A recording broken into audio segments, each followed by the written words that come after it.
Hello everyone, my name is Brian and welcome to Mage Monday. Forever new to the channel, Mage Monday is a series I'm doing. It actually features the mages. On Monday I go over their passives, I'll go over the way I tend to build them and the way I play them. I want to welcome everyone new to the channel. You're probably here because of my Smithbusters video, because that was a really popular episode I did. I am working on the next one, so it will actually be up soon. Probably either the end of this week or the next week, I'm not sure yet, but it will definitely be here shortly. Now, well, let's start with Vulcan, his passive. Basically, if Vulcan uses an ability, his next auto attack will provide a slow of 20% for 2 seconds. But if you miss the first auto attack, the slow debuff is actually not there anymore. Just like Polynomicon, if you used up your one charge, it will not be able to slow anymore. Let's go with Vulcan's 1. Vulcan's 1 is called Backfire. He fires a bolt from his cannons, basically just dealing damage in a straight line, passing through enemies and dealing damage.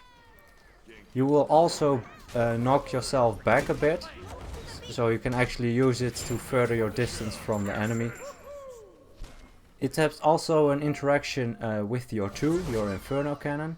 If you use your Inferno Cannon, it will basically automatically shoot a bolt each second on enemies inside the radius. It is a cone radius which fires bolts, as you can see here.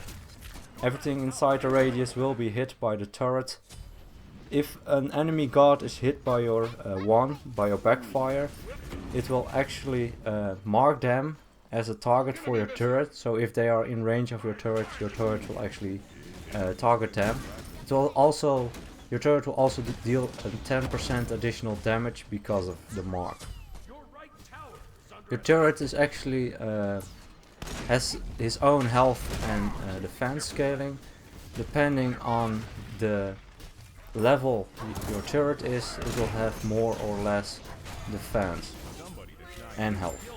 It has a starting health of 220, I think, I'm not sure, and the health at the end is a lot more. I'm not sure what the number is, but if you're really interested, you could just look it up. It just means that if you level up your turret first, it will be able to sustain a lot more damage. However, it will get an additional damage from any source that's not a god, so it is very bad at tanking minions or Gold Fury or for instance towers. It will not be able to tank those for a long time. So that's something you could keep in mind when you're placing your turret. It's not very good at tanking an entire tower, an entire minion wave. Let's go over his 3. It's what I like to call the meatball. You basically throw a ball in an area. It has a decent radius. Everything in the radius that got hit will receive damage and is also knocked back. However, the knockback depends on where they are hit. So if they are hit on the left side of the circle, they'll actually be knocked back to the left. And if they are hit on the right side of your circle, they will be thrown to the right side. It also works for the front and the back of it. So if you are a very skilled player, you can actually throw it at a very good angle, so they will be depositioned, so they are in a lot more it's a lot more difficult for them to actually get away properly. Well, let's go over his ultimate. You already seen me use it once. It's an ultimate with an insane radius. It's I think the second largest ultimate in the game, next to Apwash. Apwash ultimate is I think the largest ultimate in the game at this point. It's basically you fire your cannon, and after a short duration of time it will land in the targeted location. The enemies will be warned for it. Same for his 3, his meatball will also be warned. There's a little red indication where it will land just before it lands. So as well as his 3 as his ultimate, they will get a signal to actually help see it coming, because at first it wasn't like that, but it was just impossible to dodge the meatballs. It was a bit too strong. Now we can actually see where it will go, so it's a lot easier to dodge it, but it's still not too easy. A bit awkward about his ultimate.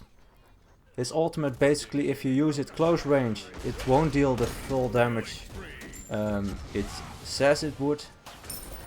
It will actually deal 50%, and as it travels it gains in damage with a maximum of 100% of his original damage. His I think the range is 120 on his ultimate, the maximum range, which is a huge distance. But since if you use it at a long distance, it also has a bit longer travel time than when you use it close range. So it's very difficult to actually hit it from a long range. So even though you might want to try it, it could be good to use as a Gold Fury, Secure or Steel. And it can deal a lot of damage on someone. It can actually one-shot someone if you hit it from maximum range with a decent power build. But it's very difficult. I mean, it's like maybe 2-3 seconds travel time at the max range of his ultimate. So it's very difficult to do that, and it's not reliable at all. And also the enemy gets indication with the red area underneath it, so they can either get out of it in time, Aegis, leap, etc. So it's a very, that's one thing why Vulcan isn't into the meta. It's not really a reliant ultimate. Otherwise he would have been a lot better, because his kit is actually pretty strong, because all of his abilities do a good amount of damage. I'll just now go over the build. To start off, I went for cooldown boots. In the recent meta, with the changes from the mana from power boots to the mana on the cooldown boots, I tend to use the cooldown boots a lot more. I think it's a lot better now than the penetration boots. There are some mages I like to get it on. If you feel like you have enough mana and you just want the additional damage, I definitely recommend getting it. I just prefer the additional mana early game and the cooldown. So it's pretty easy to get a full cooldown reduction on the mage this way. The second item is Chronos Pendant. I usually don't get a Chronos Pendant this early. I do tend to get it, but not this early. I felt like this game I would like it a lot more to poke down the enemy a bit faster, and so my 3 would be a lot more up, so I can actually use it to either protect me or try to peel a bit for my teammates. I went for Spear of the Magus, third item. I usually go third item, Spear of the Magus. It's a very good item. It provides the penetration for your teammates as well as for yourself, and it's actually the best penetration item to get as a mage, especially in the early game when nobody really has a lot of magical protection. For instance, if a Guardian has an insane amount of magical protection in the later stages of the game, an Obsidian Shard is better against them, but it's also just for yourself and not for your teammates. So the Spear is actually probably in most cases the best choice. Also kinda depends on the god you're playing. Some gods I really like to get Obsidian Shard a bit more, but that's just because then you have a lot of one-shot potential. Scylla is one god I like to get Obsidian Shard on, or Habois, because of the insane amount of damage he can actually do. As you can see, I use my turret. The turret actually also removes the backdoor protections from the tower. So that basically means you will deal more damage to the tower same as you would when minions are in range. The fourth item I'm now building is Book of Thought. Book of Thought, it's a bit late actually to go for it. I probably should have gotten it as a second item because you'll be able to stack it up a lot more and your damage spike is a lot higher at that stage of the game. But I went for it a bit later. I will be finishing it up when I go back to base. But basically I like to get it, especially with the mana on the cooldown boots, it just provides a lot of power instantly. The stacks aren't as important as with a Warlock Sash. I do want to note that this build I have is very greedy. This is just because I don't feel really threatened. As you can see, we're ahead by a lot. I have well, my teammates all have some sort of CC to either peel for me or I can peel for myself with Meatball. Neith has a root. Shanga has a stun on her ultimate and has a heal. Kumakana has a lot of disruption. Their enemy Hercules has a lot of lag. And Mercury also has some good peels. As you can see here, the ultimate kills the lagging Hercules with 1000 of damage. At maximum range it does do a lot of damage, as you can see here. I am quite fat, but my ultimate isn't at max rank at all. I don't have Rod of Tahuti yet, so it's just to show that it can do a lot of damage. But he still was close to getting out, so it's really an unreliable sword. Anyway, the next item I'm going for is Rod of Tahuti, because the amount of damage I already have will be sky high when I finish off that Rod of Tahuti, which is just great to have. It is still very greedy, but with the enemies, the only real problem I can have at some point is when I get either pulled by Capri or by Hercules, when I don't have my beats up and there are some teammates from them around, so they can actually burst me down. But they haven't really focused me that much or haven't been able to, so I didn't really feel that threatened. Usually if I go in any other mode than this one, a Warlock Sash is probably a lot better to pick up and probably a second item, just because the sheer fact the amount of health you have at this point of the game. I have like 1400 health, which is just, it's not a lot. They can still do an insane amount of damage to me and still burst me down quite easily because I don't have any health at this point. I don't have any defense. This fight was a bit bad positioning on my part. I wanted to go in from the back, but with the Phoenix still up and the Scylla there, I couldn't really help. So my team ended up, 3 of them ended up dying. At this point I used my beats to prevent the slow, but the Kumakana actually went in and finished off the Neath. I used the backfire here to create a bit more distance from the enemy, but they already backed off. They probably could have gone for me. I mean, there were 3 left. Even though Neath actually got killed and Kumakana was in the area. You could say it would have been risky to do so, but they could have taken the risk. Well, now I have my finished my Rod of Tahuti.